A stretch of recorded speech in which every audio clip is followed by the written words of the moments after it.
Bonjour mesdames et messieurs, in this episode we play around with cars' light streaks.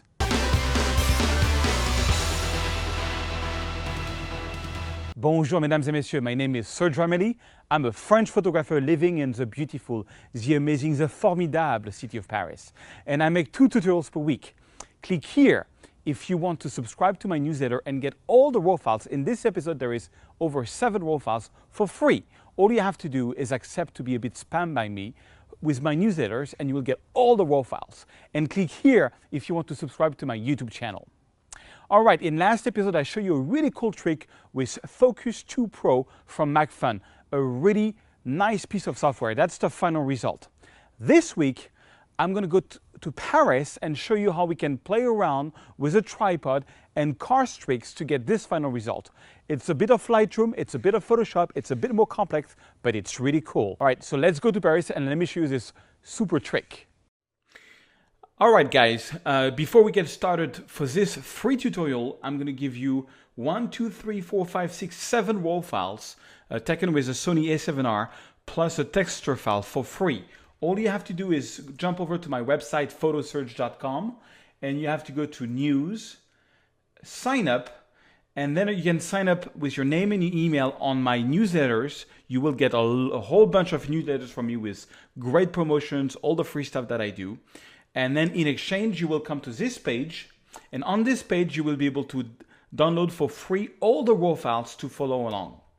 Okay. So this is just an idea for inspiration. I was in Paris last night shooting pretty late and shooting the French Academy, and I wanted to do something that I had seen on some photos in Tokyo and see if it can be applied, which is like a sort of a motion versus no motion. So this is the French Academy. You find this at the beginning of the Pont des Arts, which is the Love Bridge in Paris. It's an amazing bridge, and that's where they make the dictionaries for the French language and many things like this. It's a really nice monument. And so what I did is, if I press I on the raw file, you can see that I was at 8 seconds at f14, ISO 125. I should have been at ISO 100. That's my mistake. The reason why I'm at f14 is because when you are a very close shutter speed, 2 things happen. One, the small lights become very nice stars, which I think is very pleasing in the night, and 2, you get long exposures. And I wanted to get long exposures because I want to play between this old monument and the cars passing by. So I took on a tripod different photos with the same, the same 8 seconds. The only problem is that they don't, each photo is kind of fine, but if we could only combine all these light streaks together, then that could make a cool photo. And that's what I'm going to show you. It's going to be like a digital blending to make motion versus no motion. So first, we're going to start in Lightroom and finish off in Photoshop. So in Lightroom, I'm going to open up the shadows and bring down, not completely the highlights, but a little bit. Okay, I'm going to do my white point, holding the Alt key, moving to the right. All right. And my black point, moving to the left. So, you've seen me doing this over and over again. So now I'm going to boost a bit the exposure. And I find it's a bit too yellow. So I'm going to take the white balance. I'm going to add more blue, a little bit more blue, and add even more magenta. Okay? So that's kind of cool. I still want it to be yellow, but not so much yellow. I think maybe a bit more magenta can be cool. Just a little bit more, or maybe not that much. You have to find what's right for you. Okay? Then I'm going to add a bit of clarity, but not much. Maybe a little bit of vibrance. But that's about it. I'm going to go to Unable Profile Correction. That's one thing I'm going to do. That's going to take this vignette effect. Check it out before and after. It brightens up the whole photo. Remove chromatic aberration. Now for this trick, I don't advise you to use the upright function because it's going to give you some weird result when you want to align the photos. There is a bit of dust in the sky, but I'll take care of that in Photoshop. So I'm quite happy with what I did on the first photo. So now I'm going to select all of the photos. I'm going to click on Sync, make sure everything is checked, and synchronize. Okay? Now, if I look at them, on the last 2 photos, I actually changed a little bit the the values. Let me press I again. This one was shot at 8 seconds at 14. This one at 8 seconds at 14. 8 seconds at 14, 8 seconds at 14, 8 seconds at 14. And I think this one is 13 seconds at 14. And this one is 13 seconds at 14. So this one, I'm going to lower a little bit the exposure just on this last one and just, make it a little bit aligned with the rest. And I'm going to press Command D to unselect. I'm just going to reselect it and select this one and click Sync and Synchronize so that these two have this a bit the same exposure than all the other one. Okay, I'm going to reselect everything, and now I'm ready to go into Photoshop and do the Photoshop magic. So I'm going to right click, edit, open as layers in Photoshop. And what that's going to do is open one Photoshop file and put every instance of this photo on its own layer. Okay, it's going to take a little while, so I'm going to put on pause until it's done. All right, so as you can see, I'm in Photoshop and all the photos have been stacked on the top of each other in the layers window here.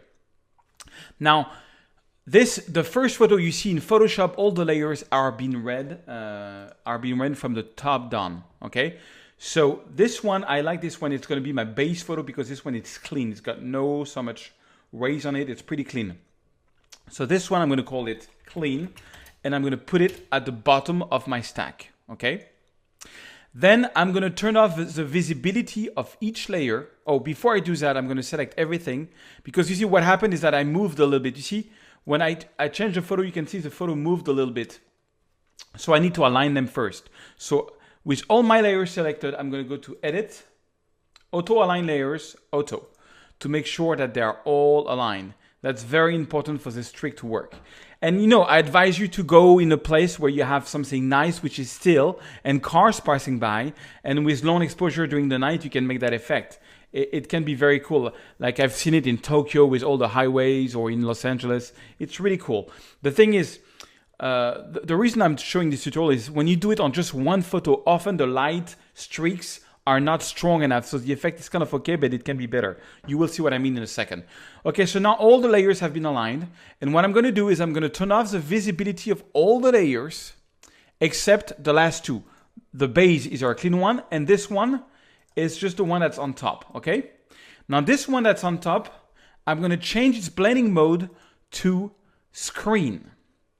What that's going to do is that it's going to make, what screen does is that it takes anything which is bright and anything which is dark. Anything which is dark becomes invisible, and anything which is bright becomes visible. So what it does is that it just adds the streaks on the top of the photo.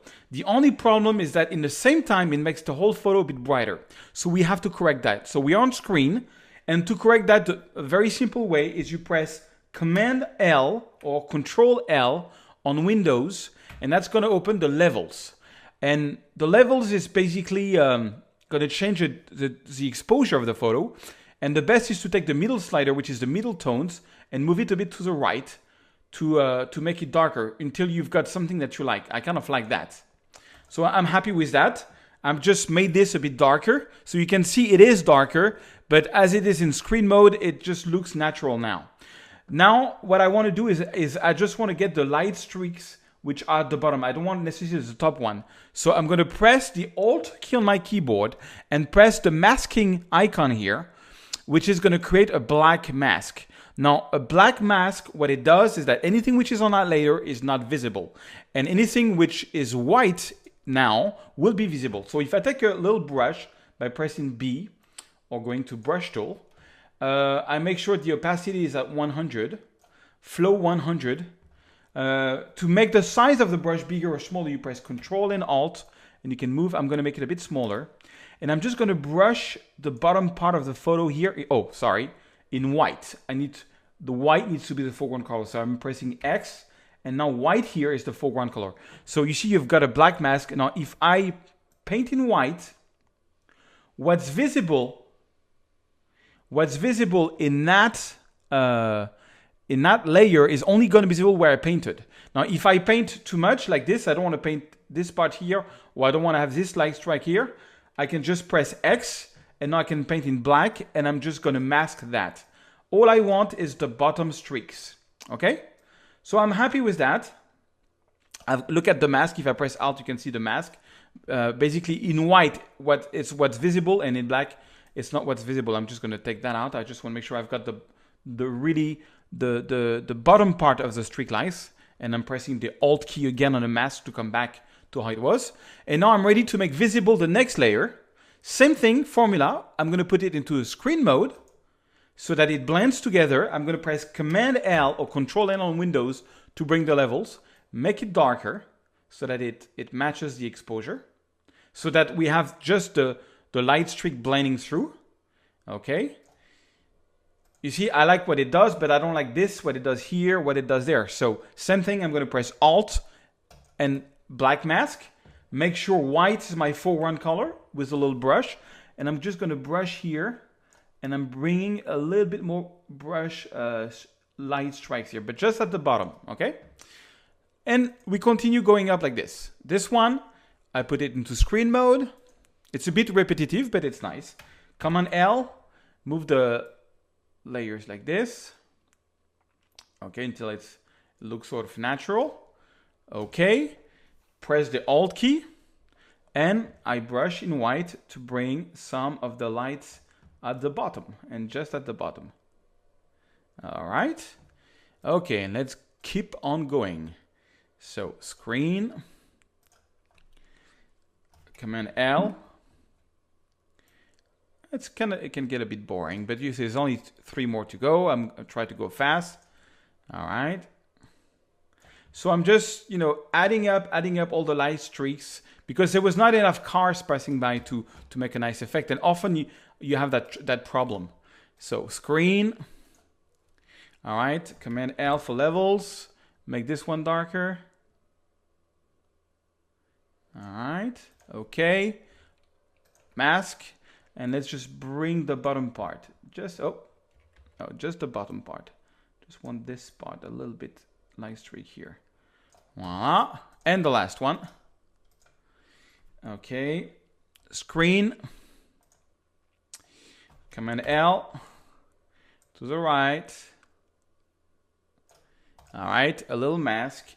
Boom. And let's add some more strikes. Light streaks here. And voila. And so we made this. Now, when it's finished, I just select everything. Right click. And merge layer. So we have everything on one layer. I'm going to duplicate this on dragging it here. And I'm going to do some things. You see, there is a little transparency around the photo. That's from the auto align. So you need to, I need to crop it. But first, before I crop it, I'm going to press Command T. Command T is going to bring this little handles here on each side. And then I'm going to press the Command key on the Mac or Control key on Windows. And I'm just going to drag a corner because to make this a bit more straight, and drag a little corner here just so it's a bit nicer. Something like that. So we have less of a distortion. Okay. Also, there is some little problem with the photo, which is here. This healing brush tool. There is I have some dust spot on my sensor that I need to take care. So okay, I'm going to Alt click. It's like, and I'm just going to clean a little bit the dust. And the last thing I want to do to make this photo really cool. Oh, here there is a little bit of a light, so I'm going to take the stem tool, same thing, Alt and click here. Okay, so now it's clean and I've corrected the lens correction. Okay, and the last thing I'm going to do on this one is I want to add a bit of sky because I really love the photo, but I think the sky is a bit too boring. So a little sky replacement. So I'm going to offer you a little sky from my collection, which is this sky. I'm going to drag and drop it over my composition. So here's my sky. I'm going to press Command T for the free transform and make it pretty big. I want it to cover the first part of the sky. And voila, we are finished. No, I'm kidding. And now you can try different blending modes. I can try multiply, which is really not visible. I can try screen, which is not going to work, too bright. And I can try overlay. Overlay is pretty cool. You see a bit of, I just want to add a little bit of texture. I think it's boring without a texture. And soft light. Soft light is better. So I'm going to go for soft light. And then same thing, I'm pressing the Alt key, creating a mask. and then taking a brush, but this time, instead of being 100% white here, I'm going to lower the opacity to about 30%, and I'm just going to brush the top of the photo like this. And it added here, so I'm going to press X and take it out here. And voila, just a little bit of texture of text so that it just, you know, not so lonely in the sky. Maybe a little bit more here. All right. A little bit more here, a little bit more here. Okay, and check it out. Before the sky, after the sky, it's very subtle, but I just want to add a little, you know, something there. Okay, and voila. I hope you like this trick. I think it's pretty cool, and try it out. You know, find something which is nice, which is not moving. Find cars that are moving, and take a lot of photos and blend them all together. Hope you like this. Hope this inspired you. All right, mesdames et messieurs, I hope you like this. It's a really nice trick. If you have any ideas or suggestions of tutorials you want me to do, just leave a comment below this video and share it and like it if you like this type of tutorials. It helps me grow. Thank you very much for that, and I will see you in another episode. Mesdames et messieurs, au revoir.